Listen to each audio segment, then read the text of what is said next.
total of 12 books.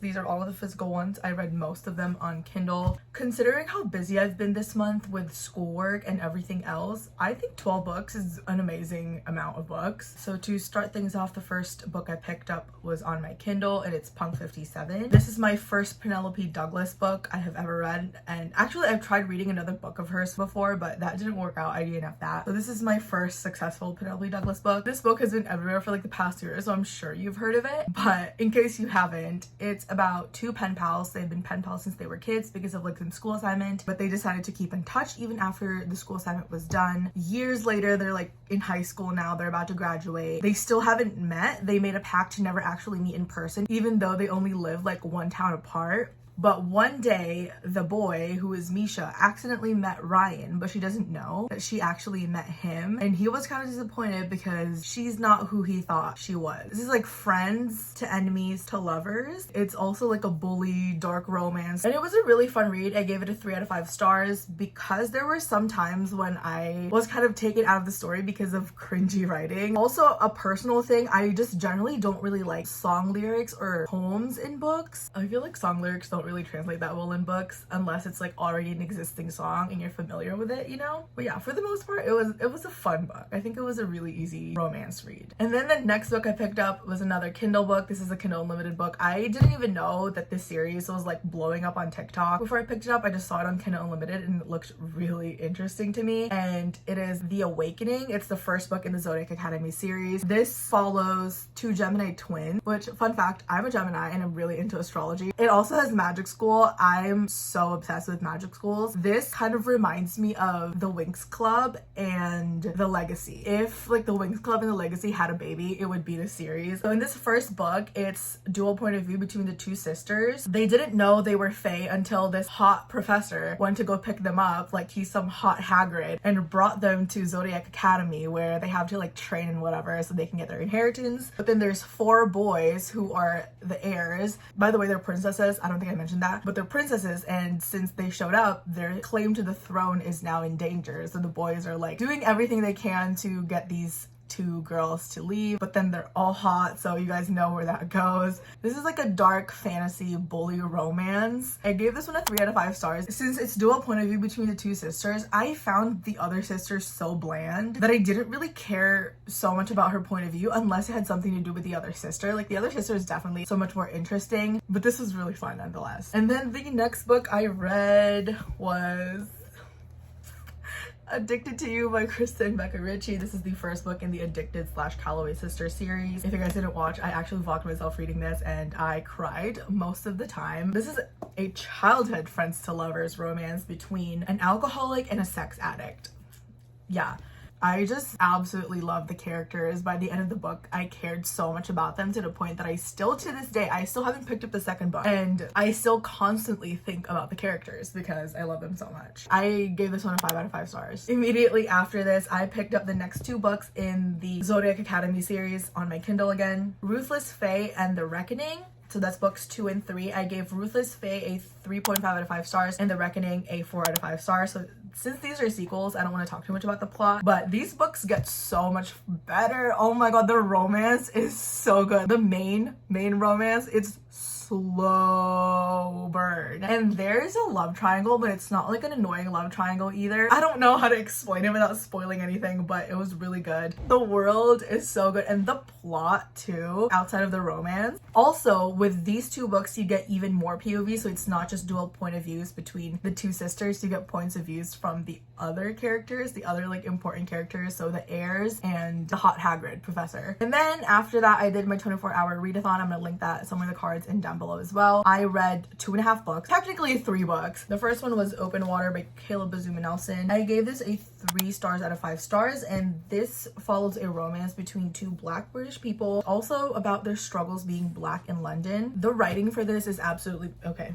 Sorry, he's gonna hang out with us. He's a paid actor. The writing for this is beautiful. I really loved it, even though it was written in second person point of view, which I had no idea when I picked this up. So I was a little confused, but just know that it is second person point of view. You get used to it pretty quickly though, so it doesn't detract from it. And it also touches on very important subjects, I think, that are very relevant today, so I think it is definitely worth a read for that. In terms of the romance, I really didn't like how it ended. Actually, I didn't like in general how the book ended. I feel like it was kind of rushed. I honestly feel like it could have benefited for like 50 more pages and it would have been so much better. This is only 160 something pages, so literally another 50 pages, even just 40 pages, make it 200 pages, and it would have felt more complete. Like, I feel like the ending would have been resolved better. Then the next book I also read on my Kindle, and it was Ugly Love by Colleen Hoover. This is my first Colleen Hoover book as well. This is for me a 2.5 out of 5 star book, but I did bump it up to 5 stars.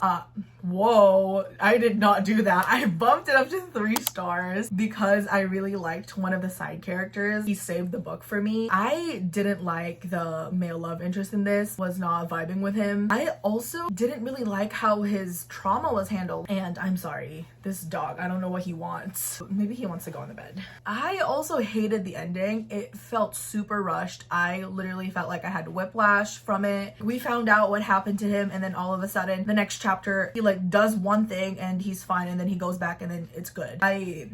Yeah, it just felt so rushed, and I think it was because of the fact that she used Miles's trauma as the plot twist. And I feel like if she would have just given us that twist a little bit early on in the book, so there's actually time for them to work through the trauma together, then it would have been so much better. The next book, this is the last book that I read for the readathon, and it was The Spanish Love Deception by Elena Armas. I love this. I gave this a 4 out of 5 stars. Honestly, if it wasn't for the first 150-ish pages, which I feel like was kind of slow, and there's like a lot of like parts there that I feel like which is kind of unnecessary, this would have been a 5 out of 5 stars. For a rom-com, this did its job really well. It has all of the tropes that you can ask for in a rom-com. There's fake dating, there's enemies to lovers, it's a workplace romance. Aaron Blackford is literally perfect. He is the most perfect male love interest I've ever read about in a book, and I totally understand now why people are so obsessed with him. There's just so many cute moments, and I love that it was slow burn as well. I highly recommend this if you have not read it, but I feel like everybody's read it at this point. Then the next book that I read was another Kindle book. It's called The Exchange. This one is the first book in the London Prep series, but it's a random Kindle Unlimited book that I found. I was looking for like another romance to read on there. I didn't realize that this was a YA romance, but I gave it a 2.5 out of 5 stars. It was fun, but YA romance is just way too young for me, and the characters are just way too immature, and the drama, whoa.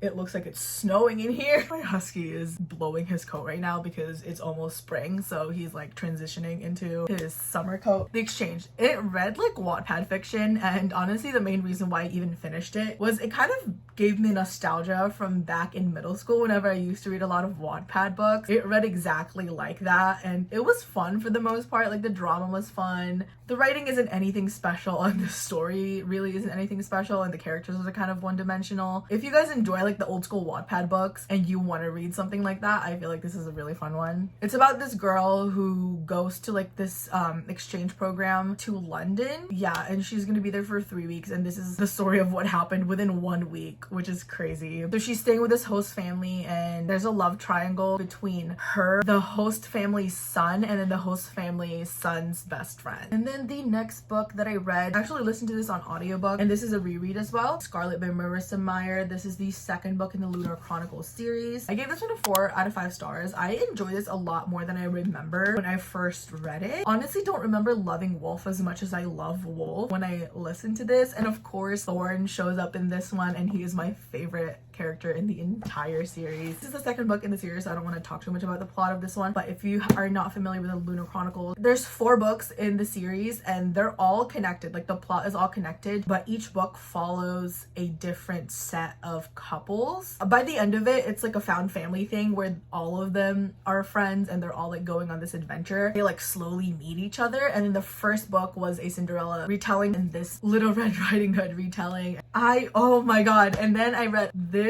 I freaking love this book. It's A Man Called Uva by Frederick Bachman. It's my first Frederick Bachman book. I love stories like this. So this follows a grumpy, stodgy old Swedish man. His kind of development in his old age. I don't even know if you want to call it old age because he's actually 59, which I don't know. That was the only thing that kind of threw me off with this book because I feel like it would have been better if he was like 79. Anyways, he acts like he's 79 years old and he's 59. You kind of like follow his story from childhood, but the story starts when he's 59 and something really tragic happened in his life. He hates the world, hates everything in the world. He's so stodgy, so grumpy. He is so set in stone in his ways. And an unlikely friendship forms between him and the neighbor next door. And it's a really beautiful story. I loved it. If you guys are a fan of Up, Uva is basically Mr. Fredrickson, but grumpier. And it's so good. Like, the story is actually kind of similar to Up. I gave this book a 5 out of 5 stars. I was teary-eyed most of the time I was reading it. I cried really hard at the end. I will go as far and say that this is my favorite book of all time I've read so far in my life. This isn't a romance. This is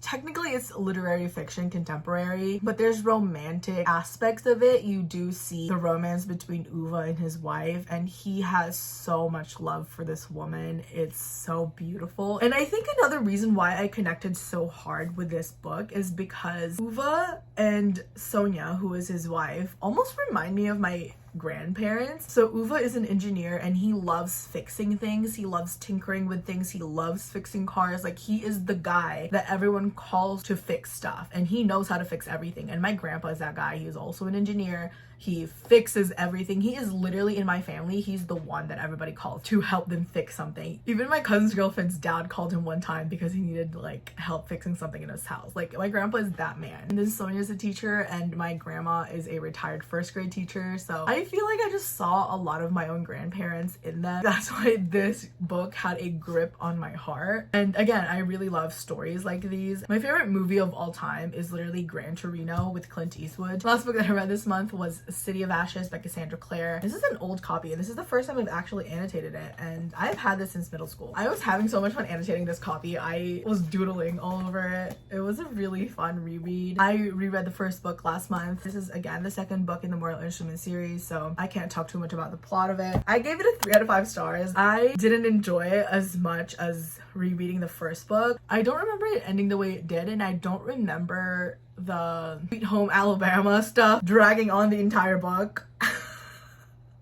We got a lot of Malik in this one, and I freaking love Malik. They're one of my favorite book couples ever. I love them so much. So total this month, I read 12 books and 4,674 pages. And the fact there's only 28 days in this month, I'm pretty proud of myself. Comment down below what was your favorite book you read this month. Mine was definitely A Man Called Uva. I love that book so much. But yeah, that is it for today's video. Thank you guys for watching. If you liked it, don't forget to give it a thumbs up down below, and also hit the subscribe button while you're down there.